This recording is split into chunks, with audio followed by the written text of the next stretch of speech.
go. All right. Okay. So, Carol, thank you for getting in touch with me regarding the information you've got. Fire away, Yes. mate. Okay, so basically I was born and raised in Tasmania, spent the first 20 years there before I sort of started travelling around Australia. Which region? And then with Australia. No, in Tassie. Tasmania. Okay, northwest coast. So Sheffield, I grew up in Sheffield. And I also worked at Cradle Mountain Lodge. Oh, yeah. And it had a bit to do with the Middlesex Plains, which is where a few of the sightings were. And my dad was an AI technician, so he went all over the back sort of the Sheffield area, sort of up to Mount Claude, back of Wilmot, Cradle area as well. So it was quite, sort of heavily timbered area. Yeah. And places where, quite a few people that we knew worked out bush, felling timber or dairy farms, beef farms, and just your general people. There was guys that did logging and that sort of stuff as well. Yeah, I'm familiar with Sheffield. I've been there a few times and down towards the west coast and stuff. Yes. I actually live out in the northeast. Okay, yeah. Out near Gladstone. But so what era was it that you were over there? Like when you left to come to the mainland? Okay, so the first time that I left was in 89. Yep. Then I came up here for about a year, and then I went back to Tassie, and I spent about 2 to 3 years at near Cradle Mountain area. Okay, cool. And as well as Sheffield, so I worked at Cradle. Yep. Excellent. Now, in relation to the sightings, what era were the sightings that you're going to tell me about? Okay, so the ones that I can't give you an exact. I'm trying to rack my brains. My dad passed away last year. Otherwise, I could have asked him. He still would have remembered. So the ones that I sort of knew of were the ones at Lorina, which is up the back of Mount Claude, sort of area, sort of on the way to Cradle, sort of that area. That was the one, and that would have probably been 86, 87, I think, from memory. I've got three print casts from a fella that was in Lorina in 86.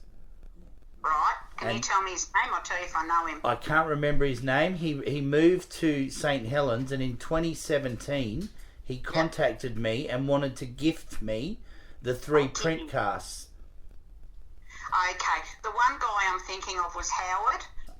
He actually saw a female with a cub, and I'm not sure to this day if it was one cub plus two, but when he contacted Parks and Wildlife, they said, and there was a guy that came to, investigate, and he was I think he must have been quite up on tigers, and he said that was really encouraging because she would have probably had a cub inside of her, or a cub, however they carry them. Yeah, in the pouch.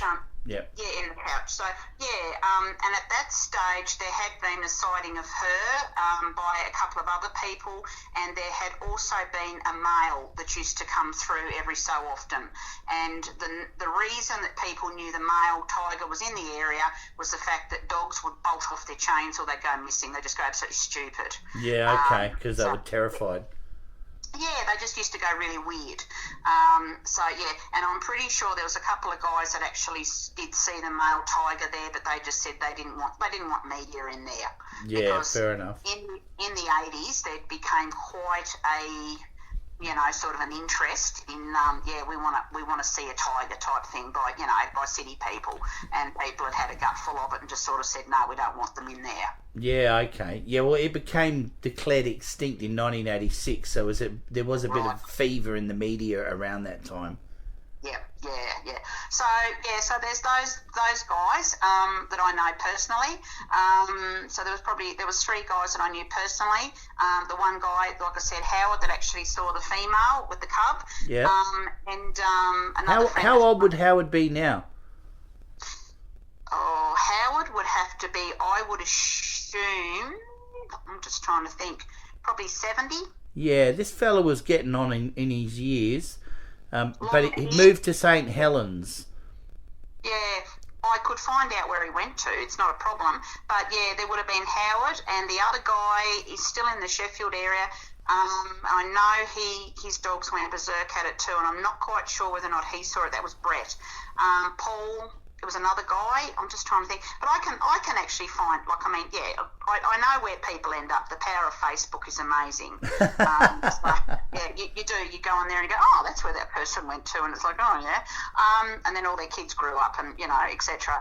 But those guys definitely did. Another guy that saw one on what we call the Link Road, when Cradle Mountain sort of and the West Coast sort of joined on that Link Road. That was a big deal in the late 80s. Yep.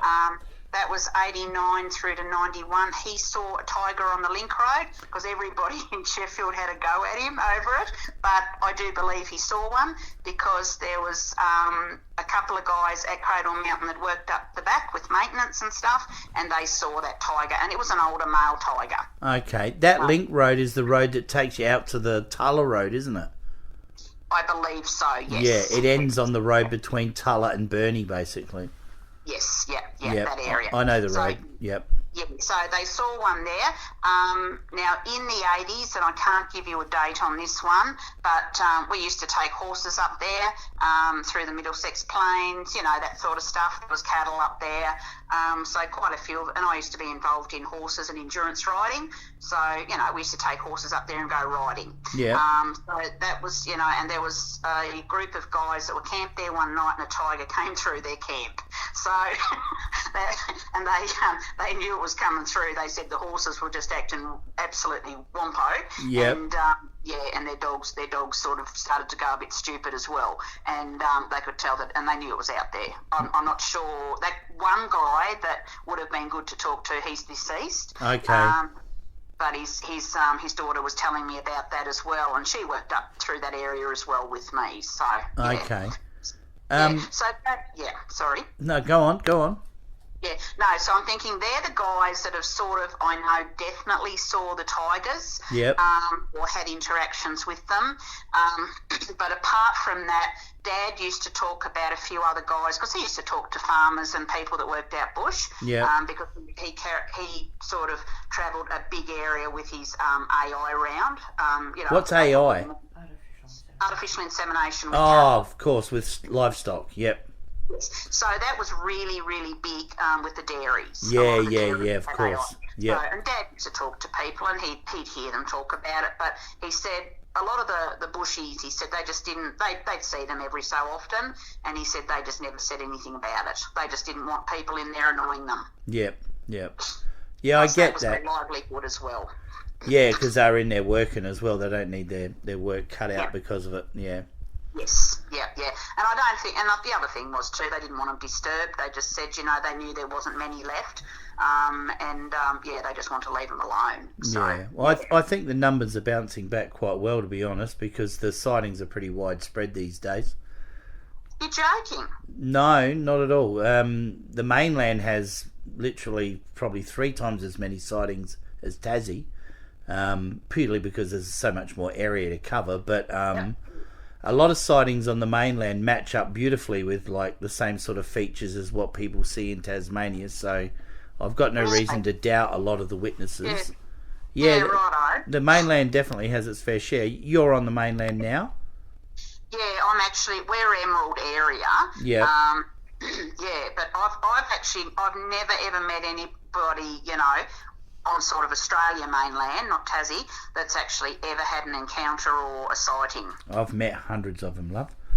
Really? Absolutely. There's one sitting 2 chairs away from me now. So, So whereabouts? Yeah, name an area.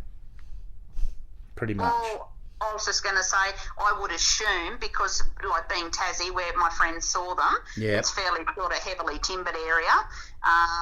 Sort of they sort of snack on wallabies and all that sort of stuff. Yep. So I would assume I'm sort of throwing it a bit sort of the subject off mark, but I mean I'm half American as well, so I sort of keep up a little bit on the wild cats as well. Okay, the pumas and the black panthers and stuff.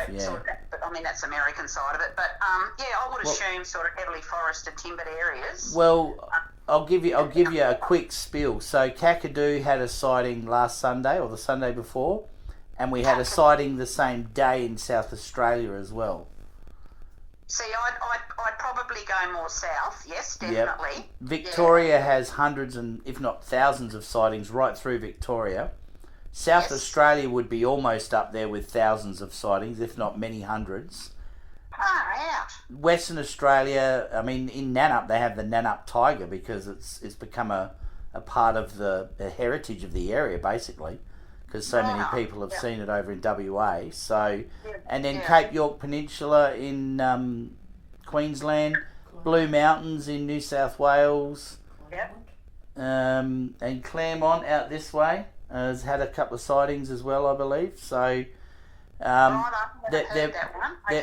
right over the mainland in just about every kind of... They do love, in particular, coastal heathland. They love swampy sandhills, tea tree thickets. They actually... They love the high tide early in the morning on the beach as well. They'll scavenge on the beach. So, no, they're definitely all over the mainland as much as they are in Tassie. But I had a sighting reported to me about 2 weeks ago that was only about half a kilometre from my house in Tassie. And that was only last year, that one. Yeah, righto, yeah. So, see, the times that I did hear, like with people talking about them in Tassie, was basically, they were hard winters, you know what I mean, really cold winters. Yeah, okay, when they're out and about looking for a feed. You know, they were coming out, you know, otherwise they just stayed hidden. And they must have been hungry, whatever, you know, was going on with the food. I don't know. But a couple, like I said, that old male tiger, it used to hang around the back of the campground at Cradle Mountain. Yep. And it was pretty, you know, like I say, pretty shy, but I think the one guy that used to see it a few times, he said, he sort of thought it was getting a bit blind because he said it just sort of would stand there and just sort of didn't quite register, but he said it was an old one. But yeah, that was about the only times that they said they did see them was more, if the winter had been sort of a very, very cold. Yeah. And they must have been getting hungry and coming out. Well, that's quite interesting. That Larina area though, the guy wrote on the back of the plaster cast with text to Larina 85, 86. But back then, that Larina area was all newly opening up. It was a new sort of subdivision, I think. And they were putting a road in over the top because it's a very, very narrow road that winds around to get in there. Yeah, that's right. And the forestry's had a meeting with all the people there, and they basically said to them, "We're going to log this, and we don't want any trouble, or we won't leave a tree in this valley." So they came in and they logged it, and I think they left about 30-40% cover after they'd finished their coups in the 80s. Yeah, because you remember the 1980s though, they had all that trouble down at the Gordon Franklin area with the dam decision down there. But being a greenie wasn't real popular. But by the time we got to 1990, sort of thing. No, I was just going to say that if you like Bob Brown, it was like get out of our way. Yeah, but, pretty much, exactly. But, I mean, then again, they went through and planted all the farms out, all the really good properties with gum trees. I mean, you know. They should be growing food on there, in that country.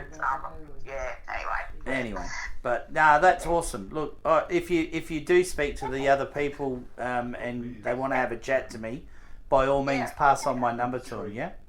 Yeah, no, that's all right. I mean, I've sort of lost contact with those people. I mean, you go back to Tassie, and if you ever saw them, you know what I mean, you'd still catch up and say g'day. But it's, I don't get down that way too often. But, like I say, it'd be good if Dad was still alive because, the knowledge and the conversations that he had with people was phenomenal. Yeah, he would have learnt a lot.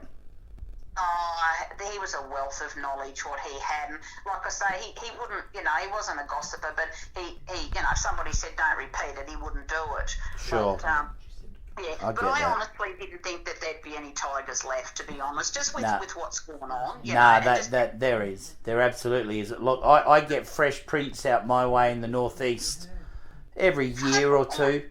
Yeah. Their prints are quite distinct, that fifth toe, when it's there, it's there. Yep.